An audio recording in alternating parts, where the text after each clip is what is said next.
I'm freezing. Is anyone else cold in here? And I have to say, I find it very difficult to be in my feminine when I'm chilly. It's much easier when it's warm, but I think I'm going to get warm as I speak. So yes, I am back home. Literally, I grew up in Louisville, Kentucky. So wow, so this is a little trippy, this experience, actually. And I thank you for being here with me. I've been here since Thursday and in the audience, so I've been in your seat all week. And God, I've just been crying and laughing, and like, you know, the person next to me, like, oh my God, did you hear that? And so I really have been appreciating what a container has been created here in this space. It's just mind-blowing. So,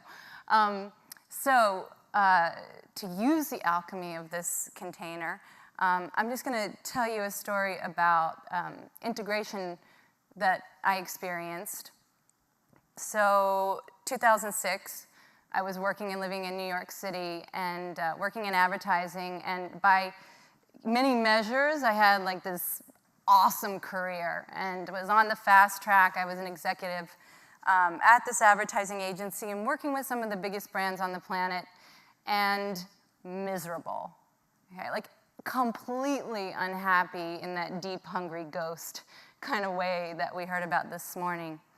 And I had found yoga and I had found meditation. And Sharon, do you know one of my first meditation classes ever was with you in New York City at the Shambhala Center.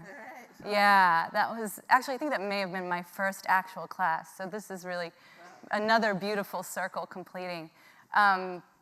But so I had found a spiritual path and I was working in advertising. It was very much a double life.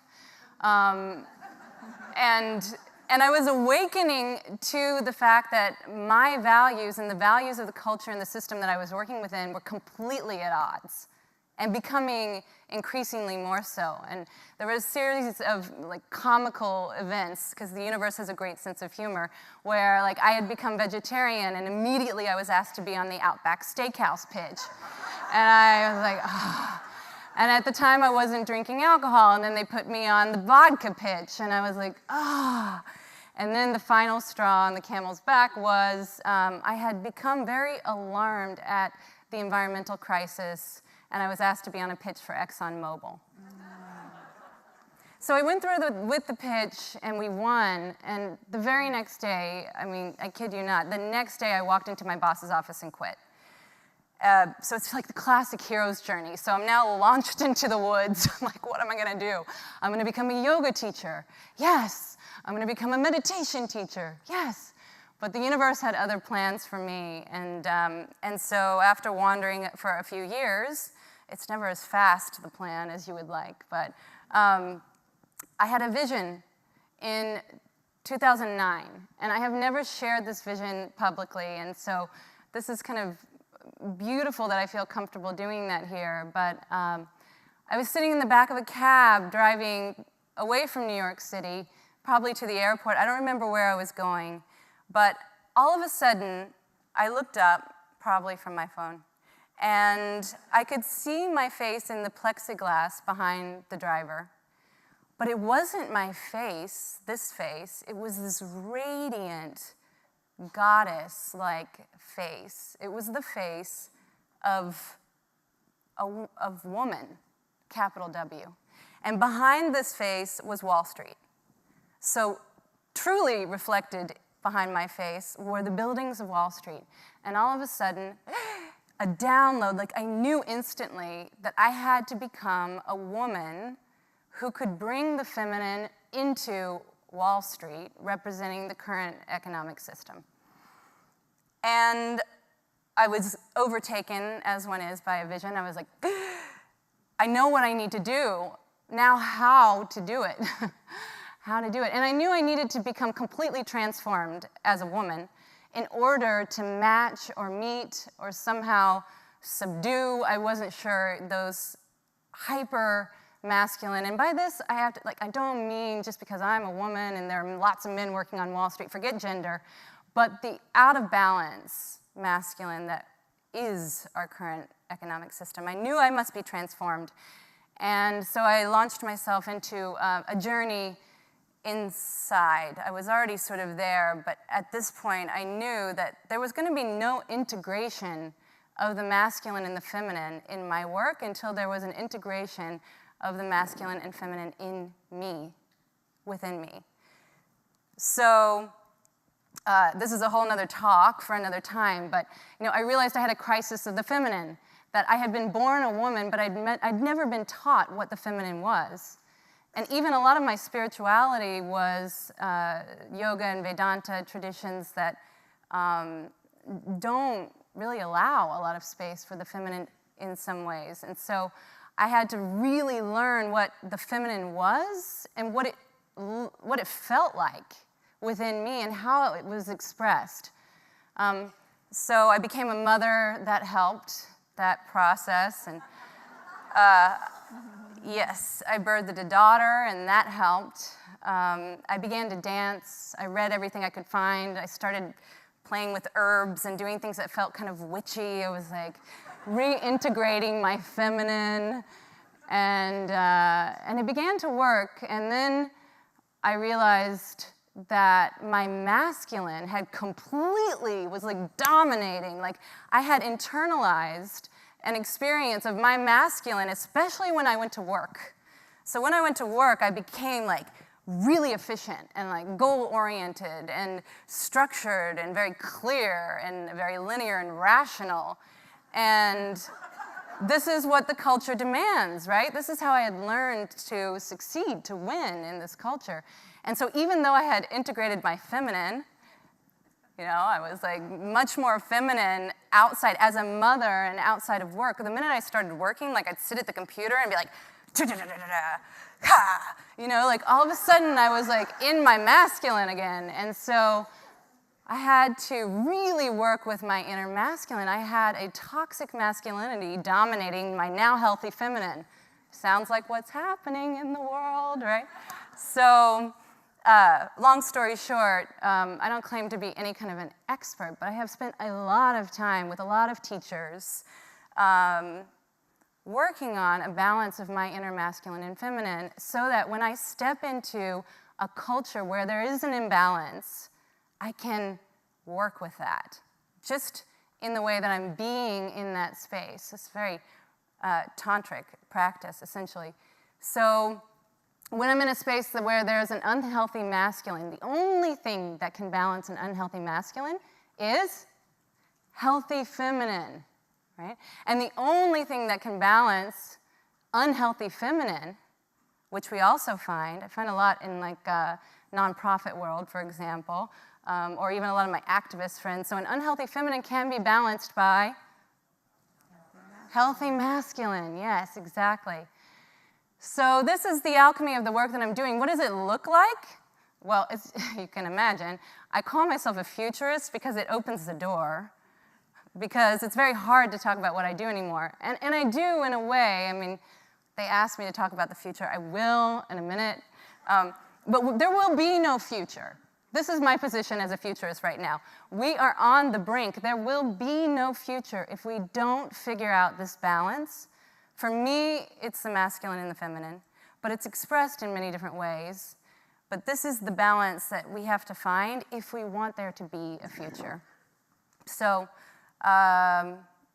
so right now, these days, I'm doing things like teaching empathy at companies and doing the emotional intelligence work that I know Sharon is also doing. And I've just been invited to do my first political project, actually. So learning a whole new culture of politics in this country.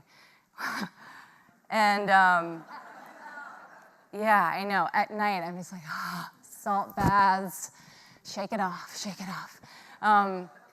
But that project is a beautiful and extremely feminine project. Actually, it's a listening tour of rural America. And I've been given so much permission in this project that my brilliant collaborator, Juanita, came up with, together, we came up with the theme or the question, the operating question for the research was, what does it feel like in America when we begin to understand we belong to each other?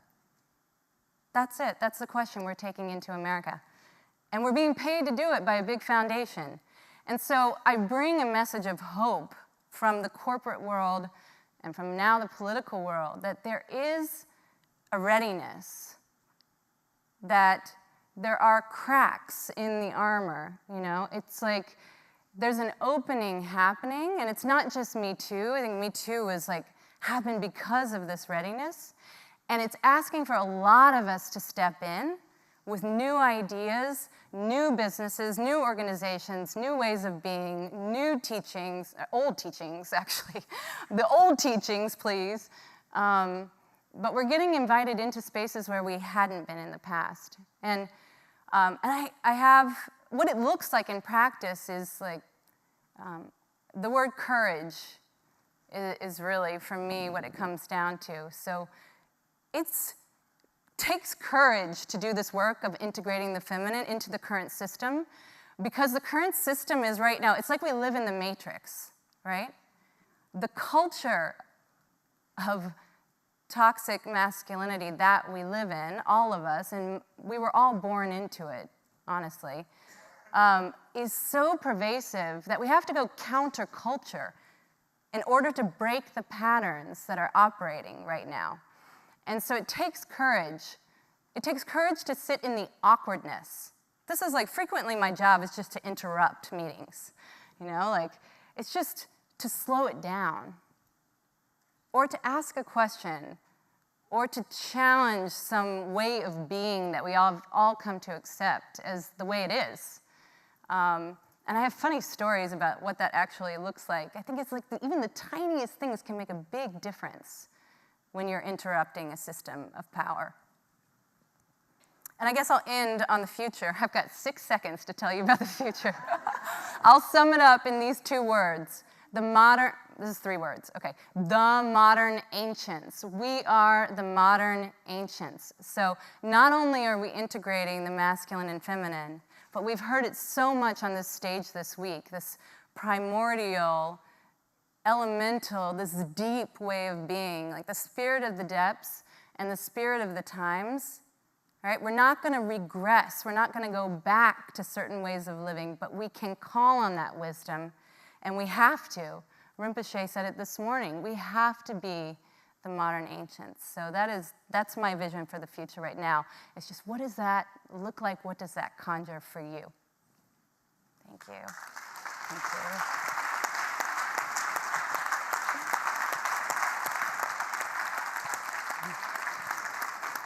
you. So we have, I don't know, maybe for 12 months in our office, we've had this saying going on, which is toxic masculinity kills the party every time. And I want to, you touched on this, but I want to, as a woman who relates very much to what you were saying, I want to, you know, really be explicit about the point that it's not gender bound, you know. I do it. I've done it, you know, and we have to be very aware of that. And I love what you said about interrupting the systems of power. It's really beautiful. So, I'm wondering, are there particular tools, like tools of communication, you tend to leave companies with? If you could, I know it's probably immense, but if you could encapsulate it. Yeah. Yes, yeah. I mean, for me, there's a lot of embodiment practice. So just like, I mean, that alone can be a profound experience, just to take a group of people who are really used to communicating and relating head to head into the body. And there's a big trend in that for a reason. So, you know, there are embodiment practices that we do, and then a lot of deep listening. A lot of transparent communication. So just, it's very simple, you know, simple inside, complex outside. Very simple, but sort of helping people understand like how to communicate more transparently and how to relate with the whole of our being. And then the other thing I will say, because this is just really important to me, is intuitive, like re-educating, especially women, but inviting them back into their intuitive knowing. So some of the games that I play, depends on the culture, but are really funky, fun. It's like the kind of stuff we used to play at slumber parties. In a way, it's like, okay, so sit and with a stranger and, you know, for a few minutes without talking, just channeling, like just intuiting. What about this being? And just helping people trust that there are, as we heard so much this week, Woman Stands Shining just blew my mind. I told her that. But those indigenous ways of knowing that we all have access to, inviting people in a corporate setting to use those and trust those again, a few. Yeah. My comment or question is inappropriate probably for the podium today, so I'm definitely going to ask you off stage. Me?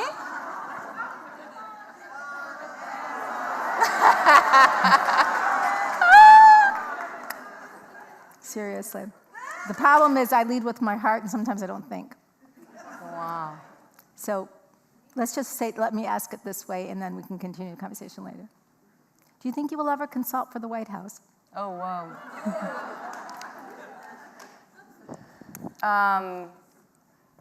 The current administration?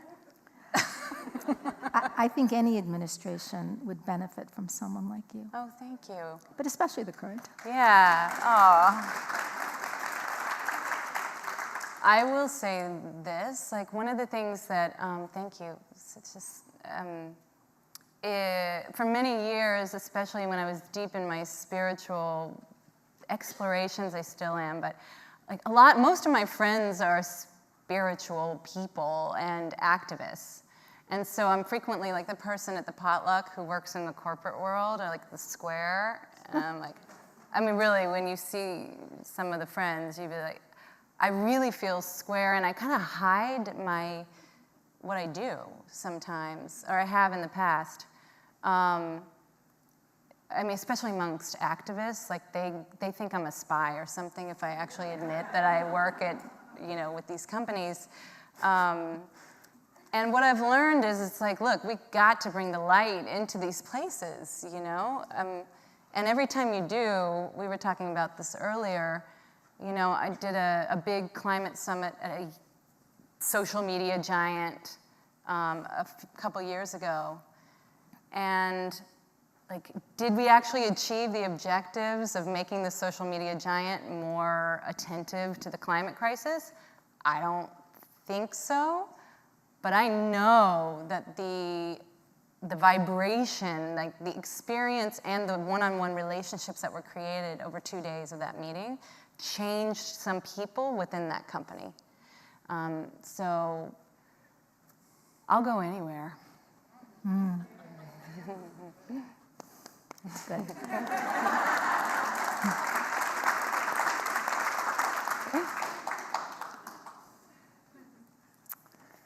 Okay, so I believe you all have answered this question, but because I'm not sure we've vocalized it quite yet, I'll throw it out there, and if you have any comments, I welcome them, which is that we've been talking a lot about what would the world look like with a re-infusion of the feminine. And I don't know if in a few sentences you all might address that. I actually have a pretty specific answer, because there's a workshop that I've been doing in New York with a friend, David, and we call it Another World. And we actually invite people into a guided visualization. So we take the group into the future and invite them to imagine a day in their ideal, like the future, the world our hearts know is possible, as Charles Eisenstein says. The world our hearts know is possible. So we take them into a visioning exercise. We get there, and then we draw like kids on the floor with paper and pens. And we've done this all over New York City. And there are so many similarities in the drawings. There are certain elements of the future that constantly show up. And probably none of them will be a surprise. There's a lot of water. There's a lot of nature. There's a lot of habitations that are really integrated in nature, really rounded structures made of earthy materials. A lot of children and elders. And this one's a little strange, but a lot of ziggurats. A lot of temples, structures. But what we've sort of determined is that there's a yearning, a reconnection to spirit, really is what it is. But a lot of kind of reaching to the sky. And that's part of this modern ancients idea, I think, too, is like, you know, living like we used to, only knowing what we know now.